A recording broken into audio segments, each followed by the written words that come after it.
31. This company pays kids to do their math homework, Mohammed Jebra. For as long as I remember, I've loved mathematics. Actually, it's not 100% true. I've loved mathematics for all but a 2-week period in senior high school. I was top of my class, and we were about to start the extension maths course. I was really excited about this brand new topic coming up, complex numbers. I like complex. My teacher was priming us for the concepts with some questions about square roots. Square of 9 3, square of 256 16. Too easy. Then she asked the trick question, what about the square root of -1? Of course, we were all over it. Come on, miss. We all know you can't take the square root of a negative. That's true in the real world, she said. But in the complex world, the square root of -1 is the imaginary number I. That day, my entire mathematical world came crashing down on me. Imaginary numbers? Seriously? But mathematics is a source of truth, please don't go abstract on me. I would have studied art if I wanted to play with imaginary numbers. This is extension maths, let's get back with our program.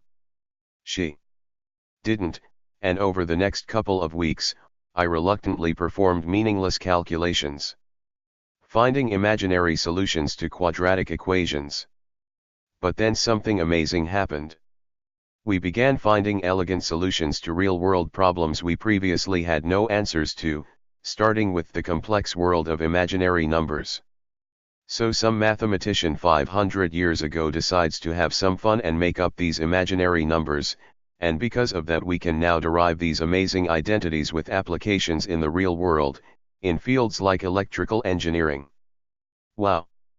I gained a whole new level of appreciation for mathematics. And after my brief mistrust, I was now in love with the subject more than ever. Francis Suge, the mathematician, sums it up beautifully when he says, "We study mathematics for play, for beauty, for truth, for justice, and for love." But if you ask a student today, you'll probably hear a different story. You might hear difficult and boring. And they might be right about difficult. But it's certainly not boring. In fact, I'd say being difficult to master is part of what makes it beautiful. Because nothing worth doing is easy. So we need students to stick around long enough through the difficult parts to appreciate the beauty when it all ties together. Much like I did for that brief couple of weeks in high school. Unfortunately, our school systems we move students through mathematics in a lockstep process. So those who fall a little behind find it near impossible to ever catch up and appreciate that beauty. But why is this a problem? Why should we care? Well, today, more than ever, our world needs every citizen to be skilled in mathematics.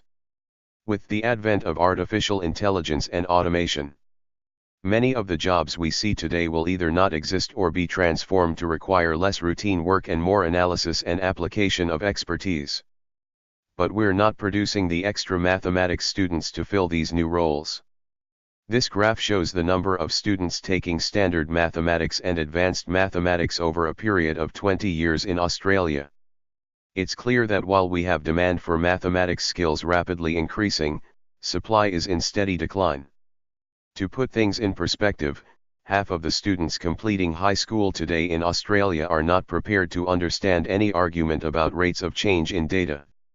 In this digital age where fake news can influence election results, this is very concerning. Let me give you a concrete example. Let's take a closer look at that graph. Can everyone see what I've done there to stress my point? If you can't, let me show you now, with the vertical axis starting at 0, where it should be. There, you see it now. Right? It's the exact same data, but I've manipulated the representation to influence you. And that's cool, that's my job up here. But in all seriousness, unless we do something to drastically improve student engagement with mathematics, we'll not only have a huge skills shortage crisis but a fickle population, easily manipulated by whoever can get the most airtime. So what's the solution? There are a lot of things we have to do. We need curriculum reform. We need our best and brightest encouraged to become teachers. We need to put an end to high-stakes tests and instead follow a mastery-based learning approach. But all these things take time. And I'm impatient. See, I've been thinking about this for 8 years now. Ever since I left my job as a derivative trader to build a web application to help students learn mathematics. Today, our app is used by schools across the globe. And we're seeing big improvements for students who use the program regularly.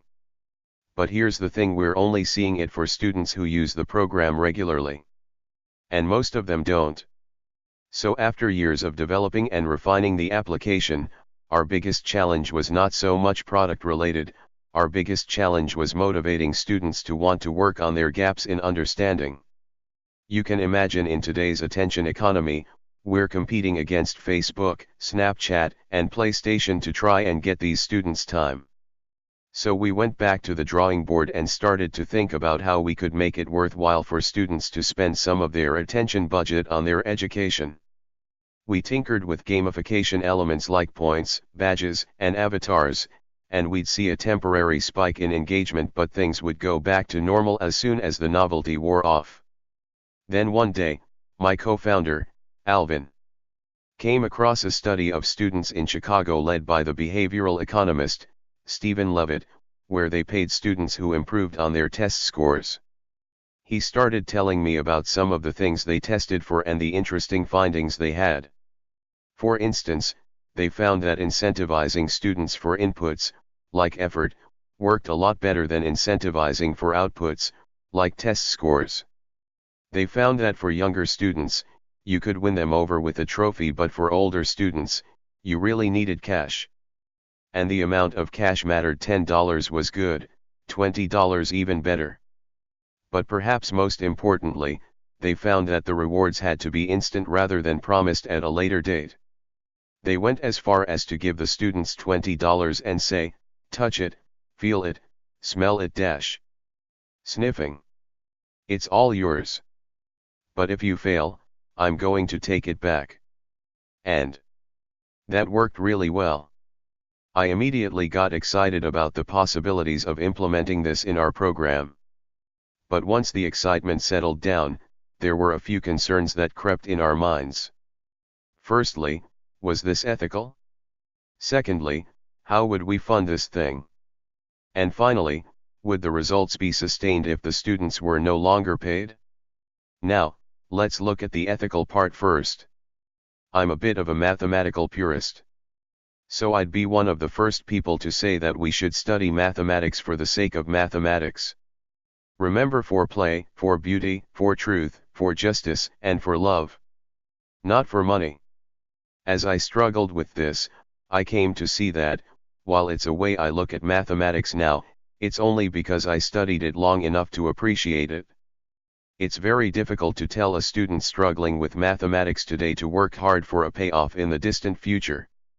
And it's not so much bribery that's at work here. Because I could bribe students by telling them about my big bonuses in my derivative trading days as a reward for doing well at maths. But it doesn't pay off for a very long time. So it's practically not. Behavioral economists call this hyperbolic discounting. And Levitt goes as far as to say that all motivating power vanishes when rewards are handed out with a delay. So, from a purely economic point of view, if we don't use immediate incentives, we are underinvesting in student outcomes. I took heart from that, and came to see that as a society, we're actually quite used to financial incentives. Whether it be by the government, by employers, or at home. For instance, many parents would pay their children an allowance or pocket money for doing chores in the house. So it wasn't really all that controversial. As I thought about that, it started to answer that second question of how we were going to fund this. Naturally, parents are the most invested in their children's education. So, let's charge them a weekly subscription fee to use our program, but if the students complete their weekly maths goal, we'll refund the subscription amount directly into the child's bank account. We chose 3 exercises completed over a 1-week period for a $10 reward. That way we're incentivizing effort rather than performance over a short enough period and with a substantial enough payout for the students to care. Now, I remember when I first told my wife about this new business model. If she had any doubt left that I've gone completely mad, that pretty much confirmed it for her. She said to me, "Mo, you realize that if everybody does their homework, which you want, you're not going to make any revenue, which you don't want." Great business model. I say it's more like an anti-business model. It's free if you use it, but you pay if you don't. Now, I knew from experience that not everybody in the country was going to jump on and do their maths homework every week. And if they did, sure we'd go bust pretty quickly, but hey, we would have solved the country's math skills crisis. As a company, we've always run a double bottom line, looking to both make a return for investors as well as improve student outcomes. We know that our path to long-term profitability is through improving student outcomes. So our dual objectives should never be at odds. So we're always looking to make our product decisions around helping students reach their weekly maths goal, effectively ensuring that they get paid and not us. Now you must be wondering, how is this crazy business model going? You'll be glad to know we're still in business. We've been testing this now for the last 5 months on just our personal home users in Australia before we think about rolling it out to schools. And here are the early results. The green represents students who are completing their weekly maths goal and the red those who aren't. You can see a lot more completing their homework than not. In fact, as our user base has grown, we found the percentage to be pretty steady, at around 75%. So on average, we receive our weekly subscription fee once every 4 weeks, and the other 3 weeks, we're rewarding the students. Now of course we're leaving some money on the table here, but guess what? It turns out these students are 70% more engaged than students not on the reward program. Check. From a business perspective, they are less likely to churn and more likely to refer friends. So we're hoping to trade off a lower revenue per user for a bigger and more engaged user base. Check and check. Now for that final question. Would they keep coming back if they were no longer paid? Mathematics is so much more than just a subject you study at school. It's a human endeavor. It's what helps us to understand the world around us. And the more you know, the more you want to know. So yes, we've triggered initial engagement with a financial reward. But in the long run, the money won't matter anymore. Because in the long run, the wonder of mathematics will be the incentive and understanding it will be the reward. Thank you.